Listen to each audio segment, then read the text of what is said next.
یہ تو عزیر بلوچ نے بھی نہیں کیا، بلکہ عزیر بلوچ نے کیا، یہ تو طالبان نے کیا۔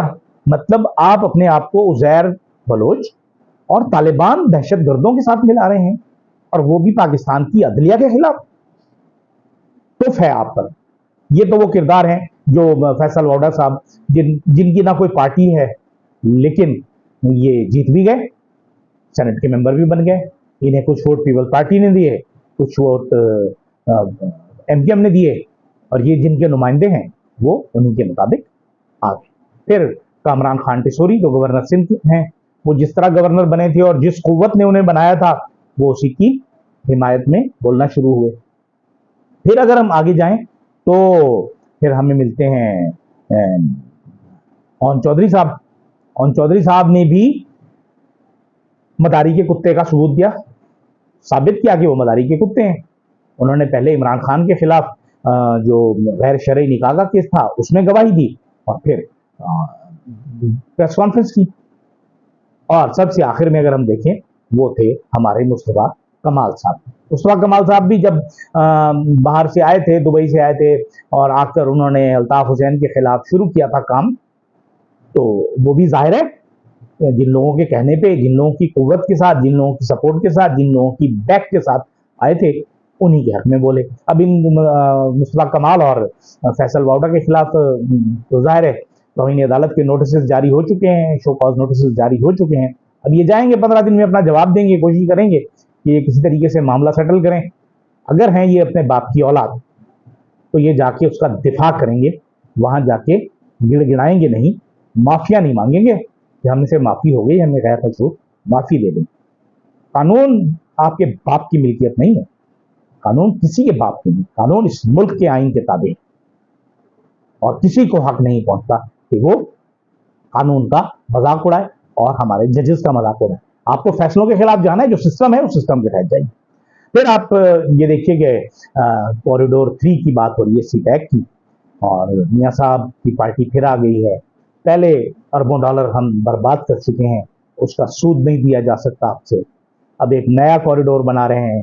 جاہل لوگ جن کو نہ تو اس ملک کی محبت جن کے دل میں ہے، اور نہ ہی ان لوگوں کو یہ پتا ہے کہ اس ملک کے عوام کی محبت کیا ہوتی ہے۔ انہیں صرف اپنی جیبوں، اپنی طاقت، اپنے اختیار کی ضرورت ہے، بس یہ وہیں تک رہیں گے اور اس سے آگے نہیں جا سکتے۔ کیا کیا جائے ان لوگوں کو؟ کیا کریں گے یہ لوگ اس ملک کے ساتھ؟ اور اس ملک میں جو کچھ ہو رہا ہے اس کے ذمہ دار یہی لوگ ہیں، میاں محمد نواز شریف کی فیملی اور پاکستان پیپلز پارٹی، جنہوں نے اس ملک سے اربوں ڈالر چرائے، قرض لے کر آئے، اربوں ڈالر چرائے اور اپنے ذاتی اکاؤنٹس میں جمع کرائے۔ یہ تو وہ لوگ ہیں جو شراب کی بوتلوں میں شہد ڈال کے پیتے ہیں۔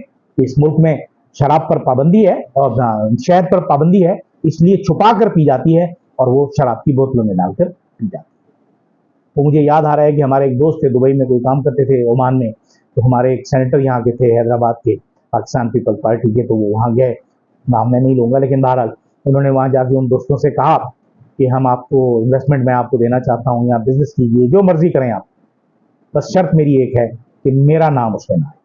اور وہ شریف آدمی سمجھا جاتا ہے ان بلوچ صاحب کو، بہت شریف، اور سمجھا جاتا ہے کہ یہ چور نہیں ہے، تو جنہیں چور سمجھا جاتا ہے وہ کیا کرتا ہے۔ اب ہم آ جاتے ہیں کرغزستان پر۔ وہاں حالات قابو ہونے جا رہے ہیں، نارملائزیشن کی طرف جا رہے ہیں۔ حکومت نے بڑا شور سنتے تھے، پہلو میں دل کا والی بات تھی، بڑا شور مچایا، ہم یہ کر رہے ہیں، ہم وہ کر رہے ہیں، ہمارے امیر مقام صاحب جا رہے ہیں، ہمارے ڈپٹی وزیر اعظم جا رہے ہیں، ہمارے وزیر خارجہ جا رہے ہیں، اور جہاں تک ہماری اطلاعات ہیں کہ کرغزستان کی حکومت نے ان دونوں حضرات کو منع کر دیا ہے کہ آپ تشریف نہ لائیں، یہاں آپ نے جو کرنا ہے آپ جہاز بھیجیے، ہم آپ کے بچوں کو واپس بھیج دیں گے، کیونکہ آپ وہاں جائیں گے، وہاں جا کے آپ نے ایک ہی راگ الاپنا ہے، کیونکہ آپ ایک ہی راگ پہ ناچ رہے ہیں، اور وہی راگ آپ کا ہے، پاکستان میں بھی وہی ہے، باہر بھی وہی ہے۔ اس ملک میں جو بھی مسئلہ ہوتا ہے اس کا ذمہ دار پاکستان تحریک انصاف اور پی ٹی آئی ہوتی ہے، عمران خان ہوتا ہے۔